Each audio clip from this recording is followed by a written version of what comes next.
Libra, tara cleanse natin yung energy at space. Mind, body, and soul. At yung may mga minor problems dyan sa inyong health, physical health, yan. Nire-release, nililift na po natin yan kay universe. This is for you. Yan. Okay. Kung bago lamang po kayo dito sa ating channel, subscribe na po kayo and pa-like na din po ng ating video and pa-click na rin po pala ng ating bell button para lagi po kayong updated every time na meron tayong uploads. At kung interesado naman po kayo sa ating services, ating private readings, ating ritual, sa ating TRS bracelets at sa ating Evil Eye Amulet Necklace, is magmensahe lamang po kayo dyan sa ating Facebook page. Nakapin po dyan sa ating comment section yung link. Yun lang po ang ating Facebook page. And remember, Facebook page po tayo. So, ito yon. Nasa 48,000 na yung ating followers. At yung profile natin, nandyan po yung aking business number. Pero please, wag nyo na pong i-message or wag na kayong mag-text or mag-call dyan sa number na yan. Nilagay ko lang yan para alam niyo na yan yung ginagamit ko for my transactions. Kung ibang number yung binigay sa inyo, hindi ako yan. At kung kinukulit kayo, hindi rin ako yan. Unang nag-message sa inyo, hindi ako yan. Kaya i-block nyo na po. Now, so ayan po tsaka tandaan nyo po, yan yung ating name. Tarot Intentions by Aliana Reyes. And remember, page po tayo. Facebook page tayo. Kasi may nagagaya sa atin. Facebook account siya. Yung need mo pang i-add. Kaya mag-iingat po kayo. Doon lang kayo sa link na nakapin dyan. Diyan lang po kayo mag-message. Pwede rin doon sa ating email. Nandiyan din.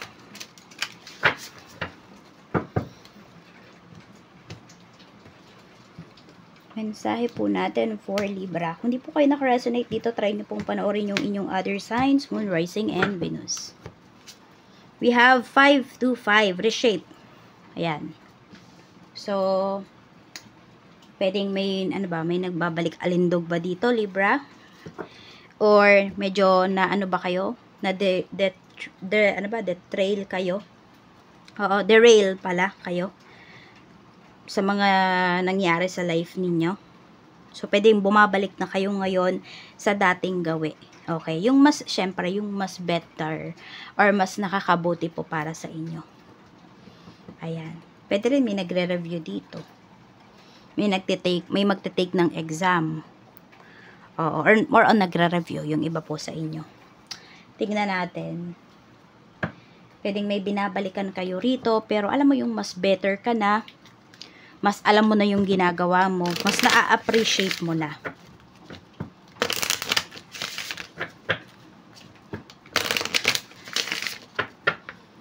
And meron din po ako nakikita rito, kung meron kayong anak, or sabi natin, tatay or nanay ng anak po ninyo na nawalan ng connection sa inyo. So, ito, pwedeng, alam mo yun, yung nakikipag-communicate na, ganyan. So, tinatry ba na magkaroon ng connection, ng communication sa anak or sa family, pwede. Remain positive.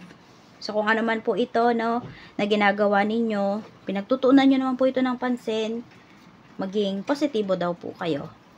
Huwag yung ginagawa mo yung best mo. Tapos, at the back of your mind, negative pala yung iniisip mo. So, alam mo, yung kinukontra mo, katulad ng ganito lang yan. Kung may message kayo sa akin, kayo yung unang nag-message, tapos tatanungin nyo, legit po ba? Yun, or, kahit di mo nga tanungin pero at the back of your mind, ako, mukhang hindi to legit, ganun.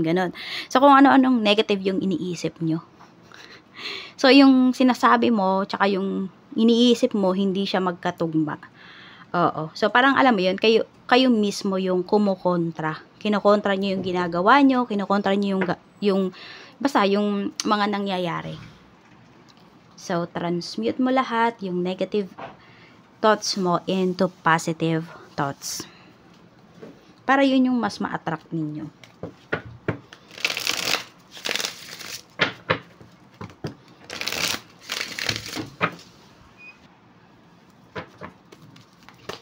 Tignan natin, Libra. Pagdating sa kaperahan. Pagdating po sa kaperahan ni Libra, kamusta? We have the Chariot. So, maganda naman yung nangyayari sa ano nyo sa kaperahan nyo. Kaya lang kasi, kung, mayroon kayong kailangan pagbabago talaga na kailangan gawin. So, before, pwedeng nag-iipon kayo. Or, pwedeng strict talaga kayo sa finances ninyo. Yan. Kaya lang, pwedeng, merong nangyari, na nagbulag-bulagan kayo rito. Pwedeng about sa tawag doon sa obligation. Parang may pinaobliga sa inyo. Tapos parang tinamad na kayo na na mag-ipon. Yun kunwari ganun. So kailangan ayun. Pwedeng yun yung isa sa mga babalikan ninyo ang pag-iipon. Tapos magiging manhid ka na lang dito. So kung may obligasyon ka or may pinaobliga man sa'yo, pwedeng puputulin mo na yon.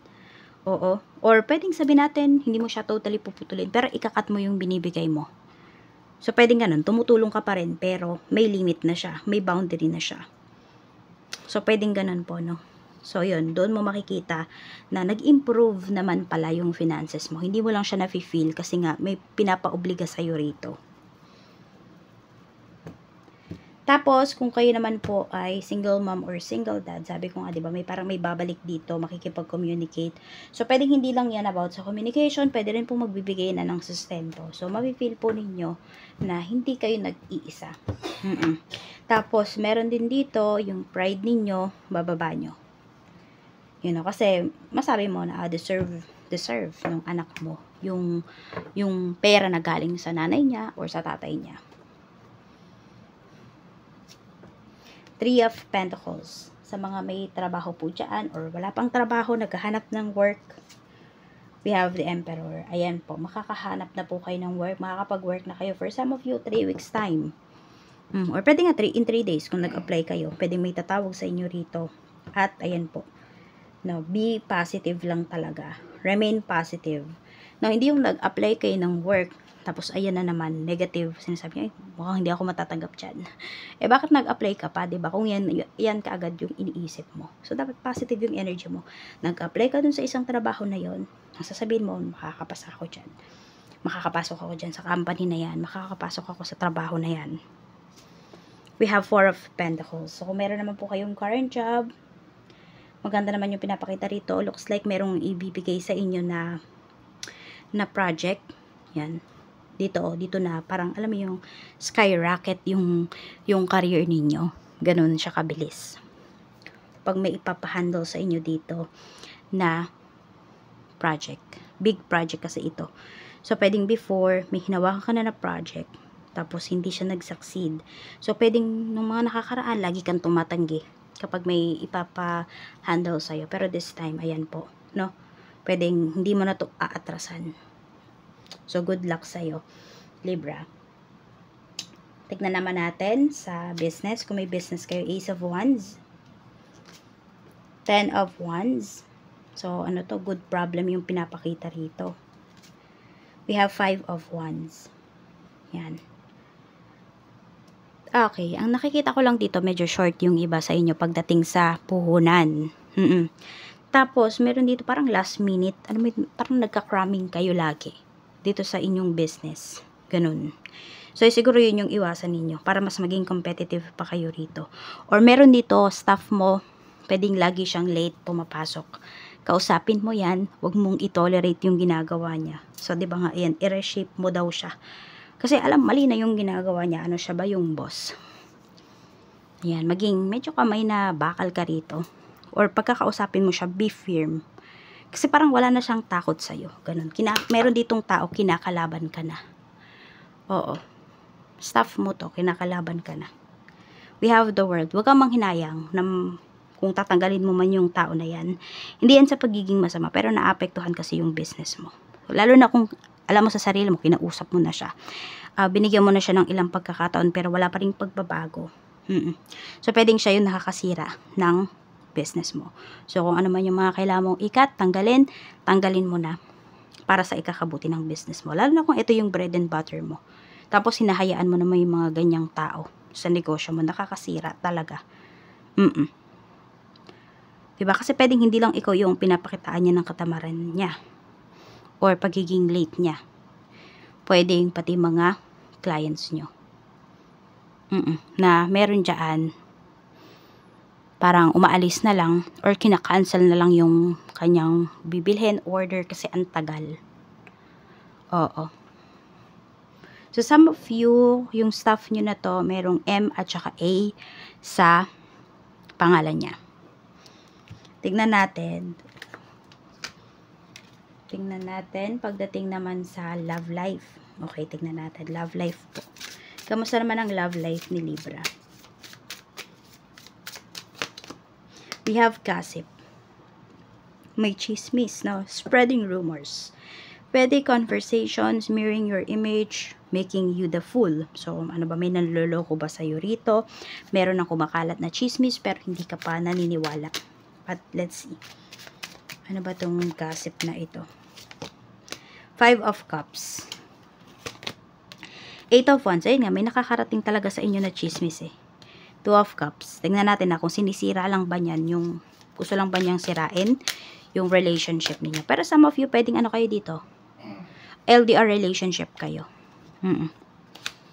We have Judgment. Nasa malayo talaga yung pinapakita, no? So, para to, more on, para to sa mga, ano, mga LDR. Queen of Cups. Okay, meron na din naman kayong nafe-feel, kaya lang hinihintay mo pa talaga. Ayan o, hindi na kayo makatulog. 9 of Wands. Meron ka nang nafe-feel, kaya lang gusto mo pa ng more information or proof talaga. Kaya lang, wag mong iwasan. No? Pwedeng nandyan eh, yung mga red flags. Ramdam mo na, or baka nga nakikita mo na, wag ka daw magbulag-bulagan, yun yung sinasabi sa'yo rito. O, kung gusto mong makaalis na dito sa relationship na to, toxic na po kasi.